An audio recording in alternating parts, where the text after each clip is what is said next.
ಕನ್ನಡಿಗರ ಮೇಲೆ ಕೇರಳ ಸರ್ಕಾರದಿಂದ ದಬ್ಬಾಳಿಕೆಯನ್ನ ಮಾಡಲಾಗ್ತಾ ಇದೆ. ಕೇರಳದ ಕನ್ನಡ ಶಾಲೆಗಳಲ್ಲಿ ಮಲಯಾಳಂ ಹೇರಿಕೆಯನ್ನ ವಿಚಾರಕ್ಕೆ ಸಂಬಂಧಪಟ್ಟಂತೆ ಇದೀಗ ಕನ್ನಡಿಗರ ಮೇಲೆ ಕೇರಳ ಸರ್ಕಾರದಿಂದ ದಬ್ಬಾಳಿಕೆಯನ್ನ ಮಾಡಲಾಗ್ತಾ ಇರುವಂತದ್ದು.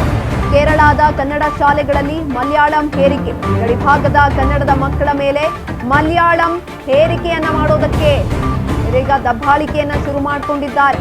ಪ್ರಥಮ ಭಾಷೆಯಾಗಿ ಮಲಯಾಳಂ ಕಲಿಕೆ ಕಡ್ಡಾಯ. ಮಲಯಾಳಂ ಭಾಷಾ ಮಸೂದೆ 2025ರ ಮೂಲಕ ಇದೀಗ ದಬ್ಬಾಳಿಕೆಯನ್ನ ಮಾಡಲಾಗ್ತಾ ಇರುವಂತದ್ದು. ಕೇರಳ ಸರ್ಕಾರ ದಬ್ಬಾಳಿಕೆಯನ್ನ ಮಾಡ್ತಾ ಇದೆ. ಕೇರಳದ ಕನ್ನಡ ಶಾಲೆಗಳಲ್ಲಿ ಮಲಯಾಳಂ ಪ್ರಥಮ ಭಾಷೆಯಾಗಿ ಇದೀಗ ಮಾಡೋದಕ್ಕೆ ಮುಂದಾಗ್ತಾ ಇದ್ದಾರೆ. ಗಡಿಭಾಗದ ಕನ್ನಡದ ಮಕ್ಕಳ ಮೇಲೆ ಮಲಯಾಳಂ ಹೇರಿಕೆಗೆ ಮುಂದಾಗ್ತಾ ಇರುವಂತದ್ದು.